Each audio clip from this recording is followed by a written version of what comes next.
Bonjour, bonsoir mon frère et ma soeur. Votre frère José Bell encore ici là pour cet nouvel épisode de Racontons la Bible. Aujourd'hui, j'ai le plaisir de vous annoncer que nous résumons les chapitres 46, 47, 48, 49, 50 qui sont effectivement les derniers chapitres de Genèse. Donc comme vous le voyez, nous avons commencé et nous avançons lentement mais sûrement. Nous voilà déjà à la fin du premier livre de la Bible qu'est Genèse. Voilà, la dernière fois, nous avons, juste pour rappeler la fin du chapitre 45, le chapitre 45 nous relatait les circonstances dans lesquelles Joseph a fait repartir ses frères en Canaan avec la mission d'aller prendre leur père et d'aller prendre tout ce qu'ils avaient là-bas comme famille, comme possession, comme bien, comme troupeau. Ils y sont donc allés avec tout un attelage, tout un cortège de chars, de chameaux, de chevaux, tout ce que vous voulez, pour aller prendre toute la famille. Donc c'était la fin du chapitre 45. Dans le chapitre 46, nous voyons qu'effectivement, ils sont arrivés, comme nous avons vu la dernière fois, ils ont convaincu leur père, et leur père a finalement rendu à l'évidence que non, son fils qui pensait mort vit encore. Dans le chapitre 46, nous voyons que Dieu apparaît à Jacob et lui dit, dans la vision de la nuit, que n'aie pas peur d'aller en Égypte, vas-y, c'est moi qui suis au contrôle de tout ce qui est en train de se passer, vas-y, là tu vas devenir une grande nation en Égypte, et même que c'est ton fils Joseph qui va te fermer les yeux, etc. Donc il a eu cette confirmation que la chose venait de Dieu. Dedans ainsi que il s'est rendu en Égypte avec toute la famille, avec ses enfants, avec ses petits-fils, avec ses esclaves, avec ses serviteurs, avec leurs biens, leurs troupeaux, etc. Ils sont partis donc en Égypte. Donc la Bible essaie de donner un peu, dans ce chapitre 46, la descendance de chacun des 12 enfants de Jacob. Donc, ce n'est pas nécessaire d'énumérer ça, vous pouvez lire si vous voulez. Mais la Bible dit seulement qu'ils étaient au nombre de 70. Le total des personnes qui sont parties de là était 70. Ils sont donc allés, et quand ils étaient en Égypte, Joseph a envoyé son fils Judas d'aller prévenir, Jacob a envoyé son fils Judas d'aller prévenir Joseph qu'il est en train d'y aller, quoi. Donc Joseph lui aussi a pris son char et allé à la rencontre de son père. Ils sont donc retrouvés, ils sont embrassés. Il y avait beaucoup d'émotions. Chacun d'eux a pleuré au cou de l'autre. Et Israël était ému que voilà, je pensais que tu étais mort. Je ne savais pas que j'allais encore te voir. Voilà, maintenant que je te vois, tu vis encore. Vraiment, je peux maintenant mourir en paix, etc., etc. C'est vraiment, vous pouvez imaginer. Ils ont combien d'années? Puis penser que son fils était mort. Maintenant, il retrouve son fils dans une telle gloire, dans la première puissance du monde à cette époque qui était l'Égypte. Donc, Joseph a donc parlé à ses frères, il dit, écoutez, vous aurez à rencontrer Pharaon, et Pharaon vous posera la question, quelle est votre occupation?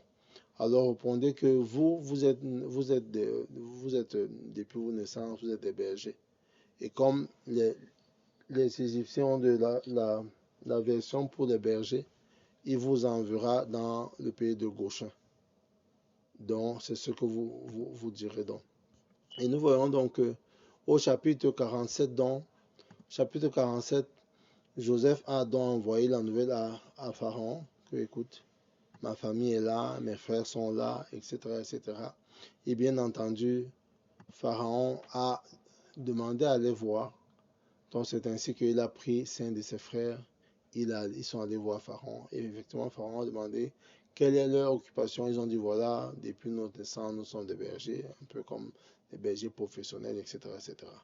Donc Pharaon a donc instruit et commandé qu'ils soient établis dans le pays de Goshen. Dans la meilleure partie du pays, bien entendu, c'est donc à Goshen. Et ils étaient donc maintenant responsables de tout ce qui concernait le troupeau de la bergerie et tout, et il devait m'avoir un certain personnel également égyptien. Après cela, Pharaon a rencontré le père de Joseph, a rencontré Jacob, a demandé à Jacob, ok, quel est ton âge? Jacob a dit, écoute, moi j'ai 130 ans, etc., etc., etc. Donc, Joseph a prié pour Pharaon, et Pharaon, ils se sont donc séparés, bien entendu. Il a demandé qu'il soit dans la meilleure partie du pays qui était Ramsès. Donc c'est là où ils se sont établis. Maintenant, rentrons donc maintenant sur le business de l'Égypte. Parce que nous savons que Joseph a été établi par Pharaon comme l'intendant, le gouverneur, et avec charge de faire les réserves de blé et de nourriture pendant cette période d'abondance afin de pallier à la période de disette, de sécheresse, de famine qui allait venir. Il se trouve donc que maintenant, cette période d'abondance est passée. La période nous sommes maintenant en plein dans la période de famine où les choses deviennent de plus en plus dures, comme vous le savez. Donc, à un moment donné, donc, les Égyptiens n'avaient plus à manger du tout. Ils sont donc allés maintenant vers Joseph. Joseph leur a dit, écoutez, il faut donc payer. Ils ont donc commencé à payer pour avoir à manger. Et cet argent entrait dans le coffre de l'Égypte. Donc, ça enregistrait Pharaon. Par la suite, ils n'avaient plus d'argent. Ils devaient donc maintenant faire l'échange de leurs troupeaux contre la nourriture, contre le blé. Par la suite, également, ils n'avaient plus même des troupeaux là. Ils ont commencé à donner leur propre terre. Donc, ça a été ainsi jusqu'à ce que il fallait qu'il leur donne du grain pour s'aimer et il devait donner 1/5 à Pharaon. Donc, il a été vraiment extrêmement important dans cette période-là pour enrichir Pharaon et pour établir un certain nombre de lois selon lesquelles le 1/5 de la production des champs, cela devait appartenir à Pharaon. Et également que toutes les terres également même appartenaient à Pharaon, à l'exception des terres des prêtres.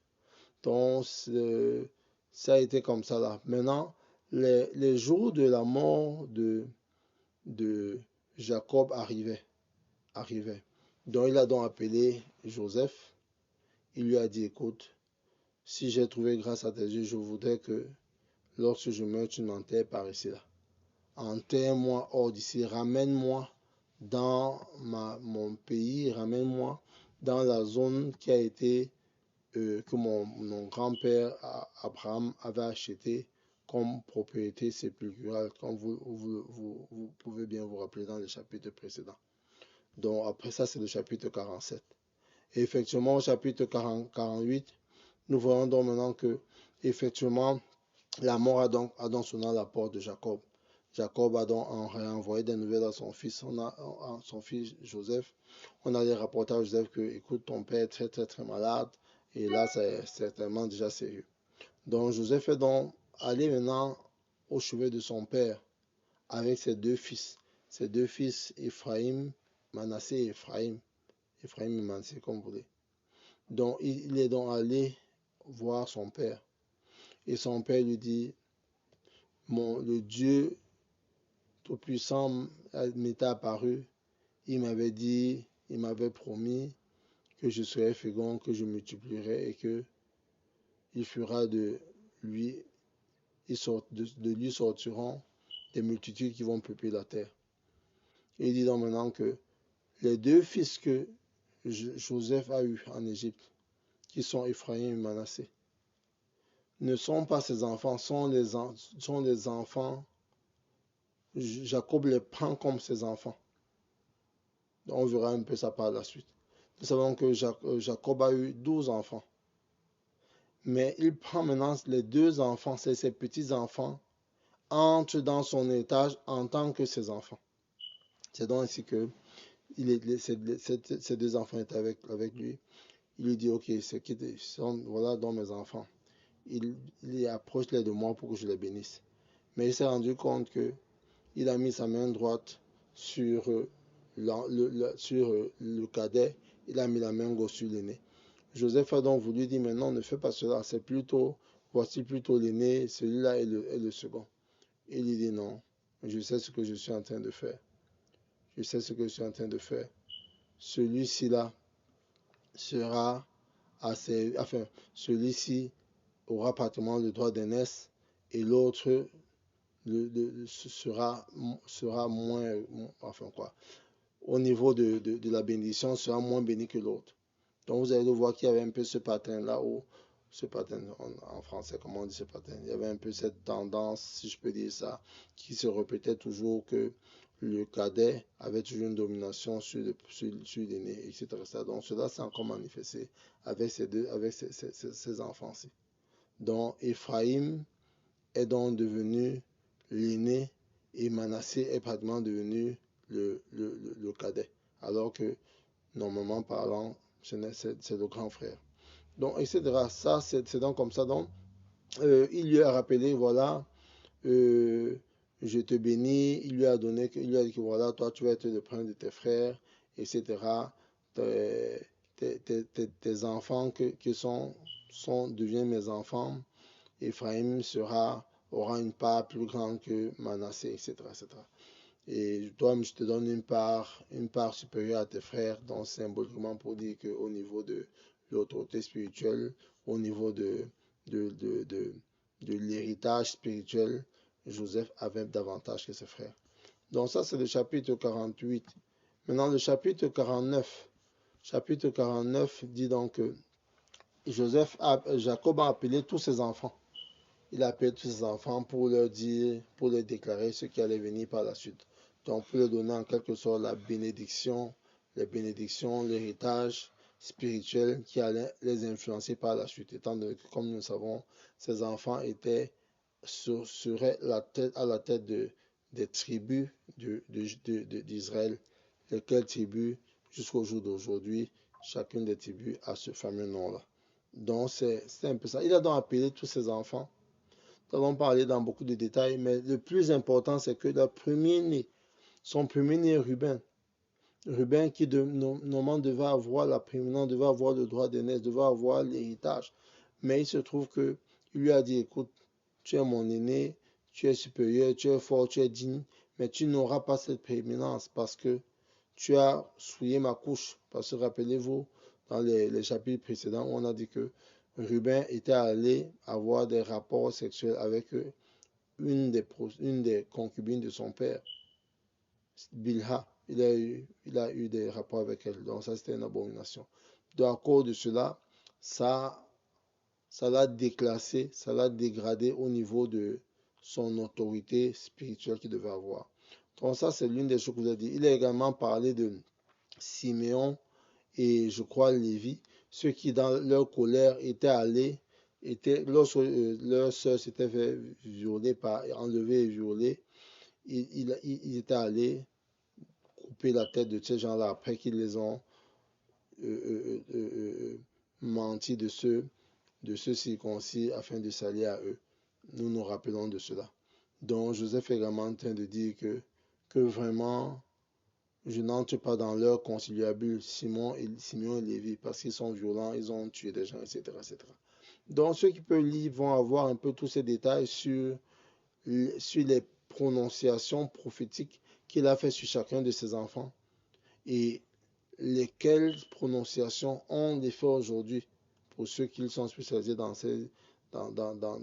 l'histoire d'Israël et ces différentes tribus, ces paroles ont eu de l'effet. Et nous allons le voir par la suite lorsque nous allons voir les prochains livres de la Bible. Donc c'est un peu comme ça là. Mais bien entendu, ce que je voulais également dire, c'est que Joseph, qui est finalement devenu le véritable prince de ses frères, il est vraiment devenu vraiment la tête, vraiment l'aîné réellement de cela. Il y a également Judas, qui a eu en quelque sorte le sacerdoce, comme nous allons le voir par la suite. Donc, c'est un peu, et il a donc demandé, voilà, lorsque je meurs, ramenez-moi maintenant dans la caverne de Macpéla, que mon père avait acheté des Étiens. Comme nous savons, cette caverne où a été enterré Abraham, où a été enterré Sarah, où a été enterré Isaac, où a été enterré Léa et beaucoup d'autres personnes. Rappelons que Rachel n'a pas été enterrée là parce que Rachel est morte sur la route lorsque Jacob partait, avait fui Laban à Padamaran et est rentré. C'est sur le chemin dans cette migration-là qu'elle a accouché son fils. Et pendant l'accouchement, elle est décédée. Son fils Benjamin, qui était le petit frère, même père, même mère de Joseph. Donc ça, c'est le chapitre 49. Maintenant, le chapitre 50, pour finir. Jacob est mort, son fils, ses enfants, c'était vraiment du chagrin. Joseph a pleuré sur le visage de son père. Il a ordonné aux médecins d'embaumer le corps de son père. Et ils ont fait 40 jours à embaumer son père. Ils ont fait un deuil de 70 jours en Égypte. Et après cela, donc, ils sont partis de là pour aller enterrer leur père à Canaan.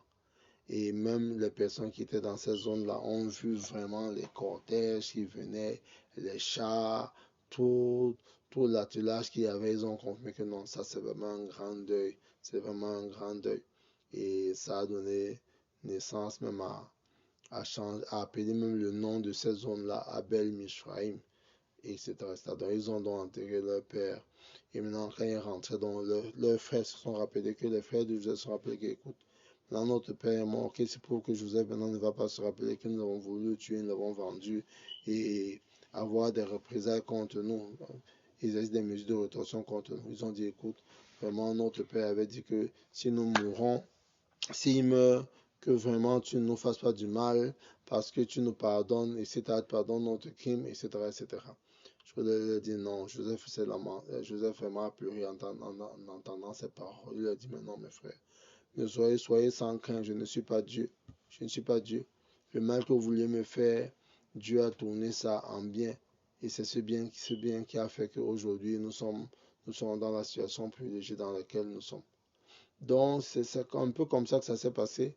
Et la Bible nous dit que Joseph est resté en Égypte et il est mort à 110 ans. Rappelons que Jacob a fait 17 ans en Égypte.